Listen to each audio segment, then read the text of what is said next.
দেশের মার্কেটে আসতে যাচ্ছে একদম লোয়ার বাজেট সেগমেন্টে টেকনোর নতুন আরও একটা ফোন টেকনো স্পার্ক গো 1।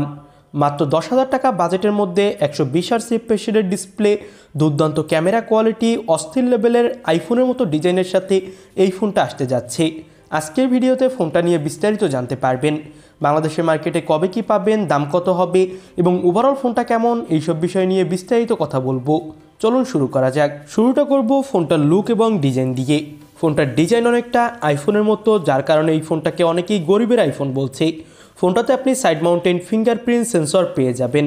ব্যাক সাইডে দেওয়া হয়েছে প্লাস্টিক বডি এবং এখানে কিন্তু প্লাস্টিক ফ্রেম ইউজ করা হয়েছে। নিচের সাইডে ইউএসবি টাইপ সি পোর্ট আর 3.5 মিলিমিটারের অডিও জ্যাক পাবেন। দুইটা কালার ভেরিয়েন্টে মার্কেটে অ্যাভেলেবেল পাওয়া যাবে এই ফোনটা।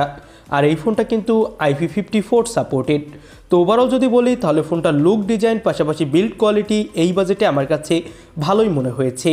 এবার ফোনটার ডিসপ্লে কোয়ালিটি নিয়ে কথা বলা যাক। 6.7 ইঞ্চি মাপের একটা HD+ IPS LCD ডিসপ্লে দেওয়া হয়েছে এই ফোনটাতে, যেটা হলো একটা মিডল পাঞ্চল কাটিং ডিসপ্লে এবং ডিসপ্লের চিন বেজেলসও কিন্তু অনেক কম।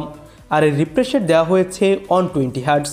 তো বুঝতেই পারছেন ডিসপ্লেতে আপনি অনেক ভালো স্মুথ পারফরমেন্স পাবেন। তবে আমার কাছে মনে হয়েছে এখানে ফুল HD+ ডিসপ্লে দিলে আরও বেশি ভালো হতো। ডিসপ্লের ব্রাইটনেসও অনেক ভালো দেওয়া হয়েছে বাজেট অনুযায়ী। সানলাইট এবং হেভি লাইটের মধ্যে ইউজ করলেও ব্রাইটনেসের তেমন একটা কোনো সমস্যা পাওয়া যাচ্ছিল না। আমার কাছে ফোনটার ডিসপ্লে কোয়ালিটি কিন্তু ভালোই মনে হয়েছে এই বাজেটে। তবে ফুল HD+ দিলে আগেই বলেছি যে অবশ্যই আরও অনেক বেশি ভালো হতো। ডিসপ্লেটা কিন্তু ডাইনামিক আইল্যান্ড সাপোর্টেড। এবার আমরা এই ফোনটার প্রসেসর কোয়ালিটি নিয়ে কথা বলি। ইউনিসকের টাইগার T615 চিপসেট ইউজ করা হয়েছে, যেটা হলো 12 ন্যানোমিটার আর্টিটেকের উপর বিল্ড করে তৈরি এবং এর up to clock speed 1.6 GHz। GPU Mali G57।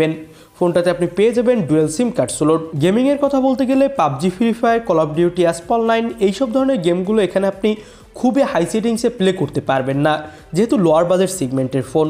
Smooth গ্রাফিক্সে আপনি লো কোয়ালিটিতে প্লে করতে পারবেন, তবে তাতেও কিছুটা ল্যাগ ইস্যু অবশ্যই থাকবে। তবে মাল্টিটাস্কিং যেমন ইউটিউব, ফেসবুক এইসব খুবই জোস লেভেলে ইউজ করতে পারবেন। 13 মেগাপিক্সেলের প্রাইমারি ক্যামেরা দেওয়া হয়েছে ব্যাক সাইডে। সামনে পাবেন 8 মেগাপিক্সেলের সেলফি ক্যামেরা। ফোনটা দিয়ে তোলা কিছু ছবি দেখতে পাচ্ছেন। ডিটেলস এবং ব্রাইটনেসের তেমন একটা ঘাটতি নেই বাজেট অনুযায়ী। আমার কাছে ক্যামেরা কোয়ালিটি ঠিকঠাক মনে হয়েছে।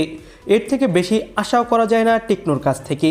অবশ্যই এই ফোনটা দিয়ে ব্যাক সাইডের ক্যামেরায় ফুল HD+ রেজলিউশনে ভিডিও রেকর্ড করতে পারবেন এবং সামনের ক্যামেরা দিয়েও ভিডিও রেকর্ডিং করতে পারবেন। 5000 mAh ব্যাটারির পাশাপাশি পাবেন 15 ওয়াটের একটা ফাস্ট চার্জার। এবার আমরা কথা বলতে যাচ্ছি ফোনটার প্রাইজিং নিয়ে।